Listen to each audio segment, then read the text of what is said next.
right, we are here. Welcome, ladies and gentlemen. Yes. Today we're going to be talking about Batman: The Long Halloween Part 1, which Austin has been telling me to watch for quite some time now. Because it's got Oh, you mean it's got my you boy mean since it came out a month ago? Is that what I've been telling you? Oh, okay. I was. But yeah, it's got my boy Jensen Ackles in it, and I really love anything he's a part of. I think he's so talented, and he's always your man had crush that. Jensen Ackles. Yeah, he's always had that Batman voice to me. So I'm like, why did they?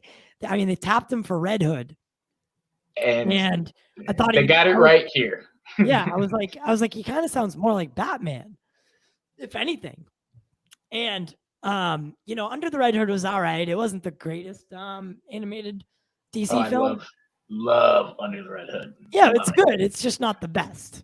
And I was like, dude, they got to get this guy to play Batman. And then when they announced it for Batman Long Halloween, I was like, oh my God, this is going to be it's going to be so fire. So, I mean, we just watched it. We're literally coming out fresh. Before we get into that, guys, make sure that you like and share the show on social media. It does help us get to a broader audience and be able to talk to more people. Also, subscribe. If it's first time here, welcome. We do it for you. We do it for the culture. You can also become a member of the channel for as low as $2.99. We do have 3 tiers. And you can gain access to early access podcasts, behind the scenes, pictures, a quick sniff, whatever you want. Today, actually, episode 57 of the Pop Culture Corner was members only. So they get to have it for a couple days early. I think that's pretty cool. But so let's get into it, man. So this movie, I'll be honest, I was taking some notes. I thought it kind of started a little bit slow. And I thought the voice work was the voice work was spacey. However, when it gets going, it doesn't stop. And it was only like the first 15 minutes, but they're building up the story. And but I was getting a lot of Dark Knight vibes. There's probably the first 30 minutes. Yeah, there's a lot of Dark Knight vibes. There's a specific scene that you're just like, oh wow, yeah, this is familiar. But it's very cool to see that, because as far as everything that I've heard, this is part 1 is a pretty accurate interpretation of the comic book. Okay. So it's interesting to know and see now. Okay, well, Chris Nolan and all these guys, they were drawing from the Long Halloween, the comic. So yeah, but I agree. Yeah, the voice scene can be a little off at sometimes, but for me, I think they nailed it on all the voice cast. Whoever plays Joker, it's Troy Baker. Troy Baker, baby. He sounds so much. I went to check. I had to check on Rotten Tomatoes to make sure it wasn't Mark Hamill.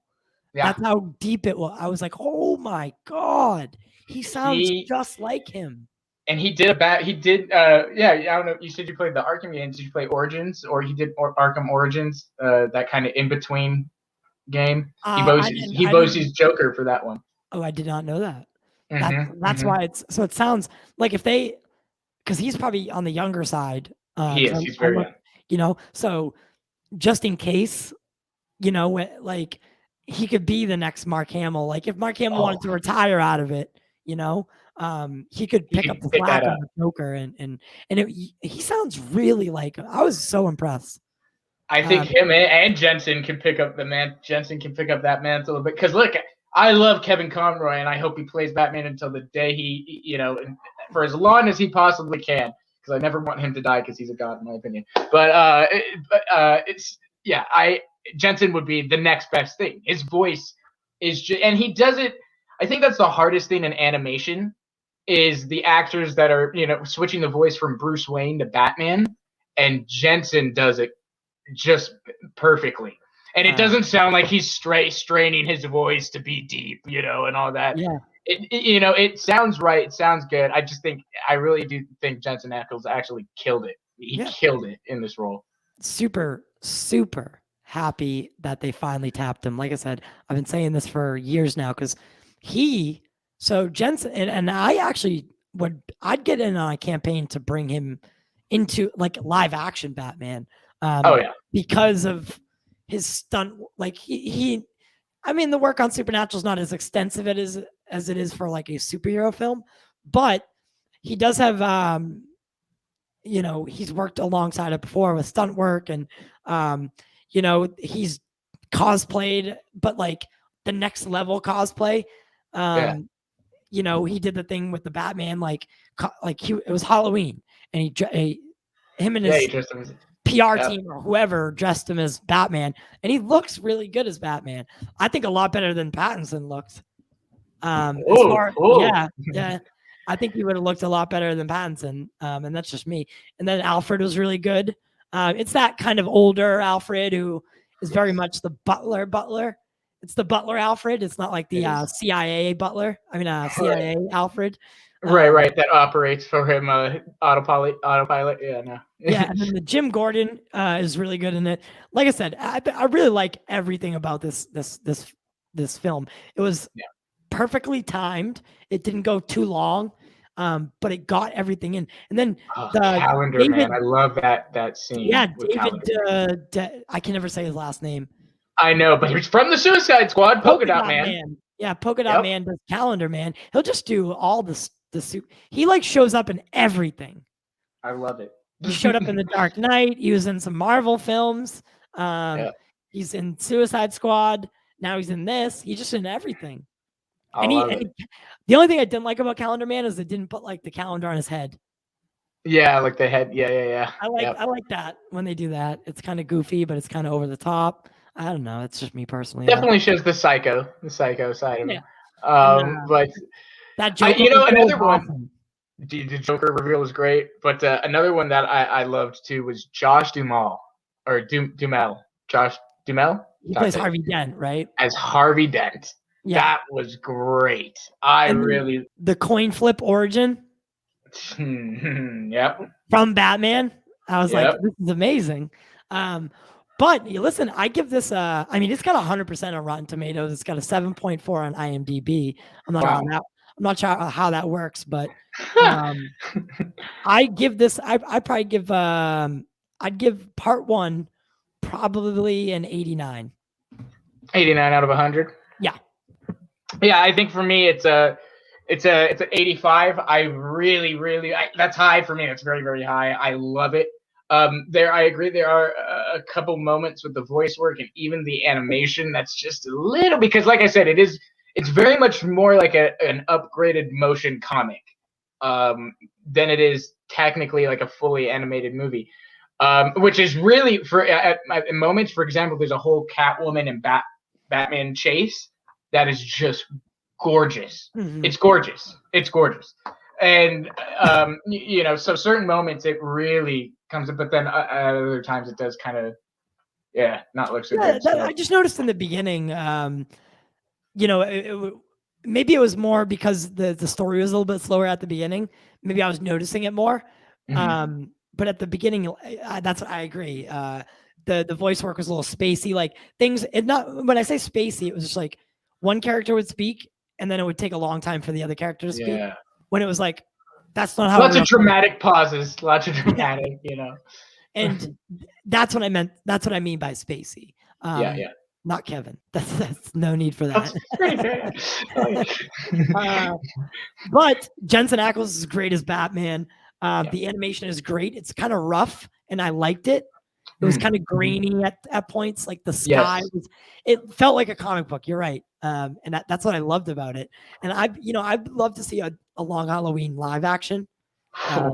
Because I think you could take that story and make it, 2 parts in a live action as well.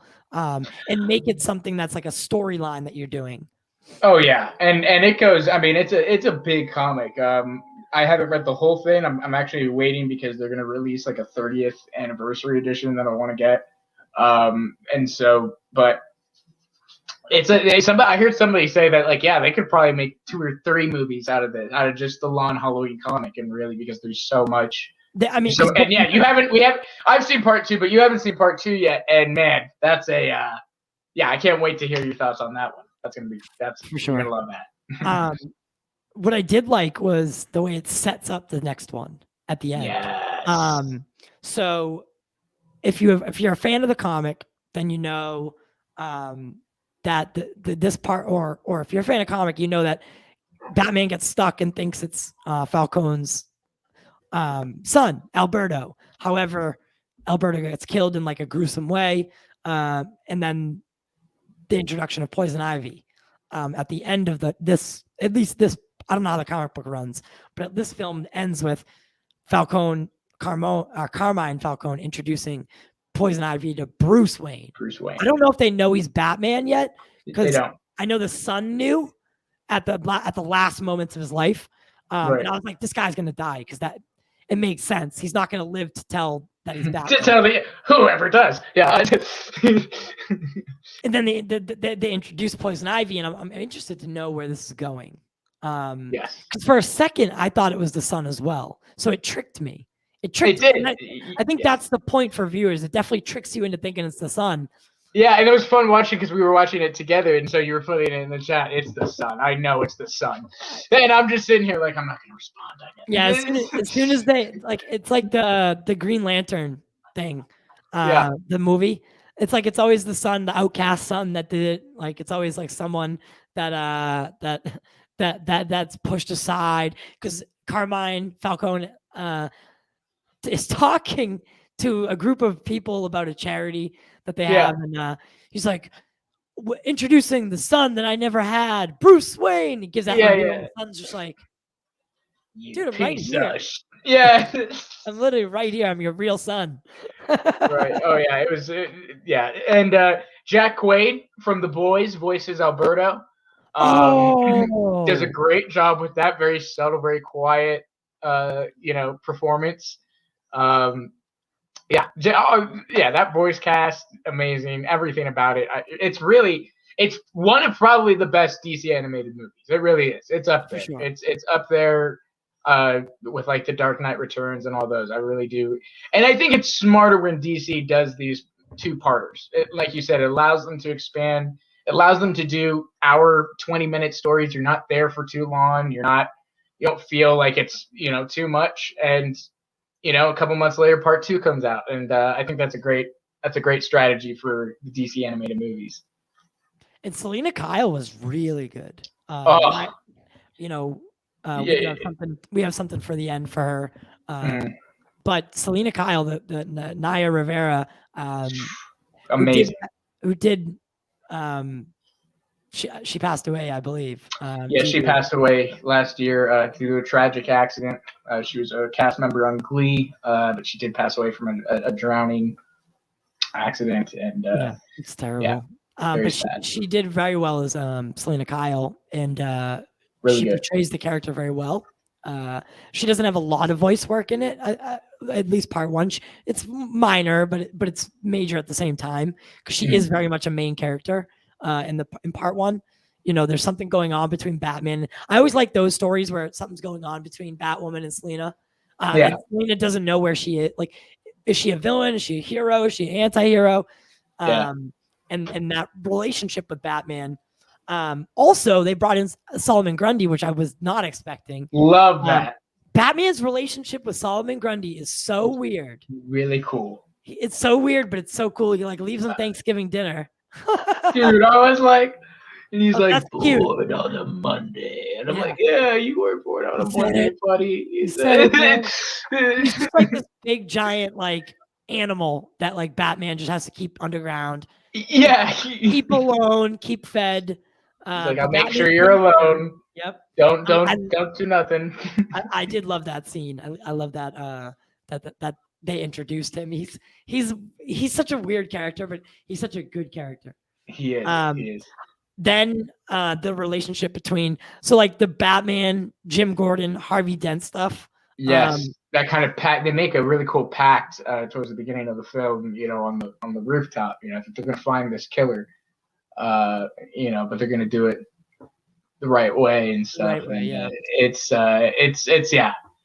obviously there are a lot of things that happen that Harvey starts to question a lot of things, even Batman at certain points. He never necessarily questions, but there's even an interrogation that Gordon has to hold him back and even tells him, you know, you're great at fighting, but you don't know detective work just that well yet, you know, and which is interesting. Yeah, yeah, You know, yeah. that's an interesting take on it, because this is definitely a younger Batman. Not younger, but he's not like 40 years in, you know? Right, no. This is probably about maybe 5 years at most. Right. And, you know, even Sal Maroni is talking to him like, you know, before you came, these criminals weren't like this. Like now we have zombies in the basement. Joker, The right. Joker killing, you know, randomly. You know, these people have changed ever since. So I always like that character flaw. It's like, yeah, the kind of Batman is responsible. Yeah, for exactly. the criminal activity. And that relationship, like it's a Batman and Gotham relationship, and he's trying to save the city, but he also brings in more criminals because of it. So exactly. Very, very good movie. I highly recommend it. You definitely get lost in it. The animation isn't over the top, which is for me, like if it's very flashy, like kids cartoons, like if you know, like the colors, and it gives me a little bit of a headache. Right. This was Invincible's a little flashy. Invincible's it's a little flashy. It does have a little bit, but it's the themes in the story that keep you involved there. Keep you involved, yeah. So again, so Austin gives it an 85. I give it an 89. So I mean, those are good scores, guys. Two high scores. Yeah, and, two really high scores. We will do a Batman Long Halloween Part 2 review after I do watch it. And that's going to be really fun and really exciting because that just came out. So we're not too far behind.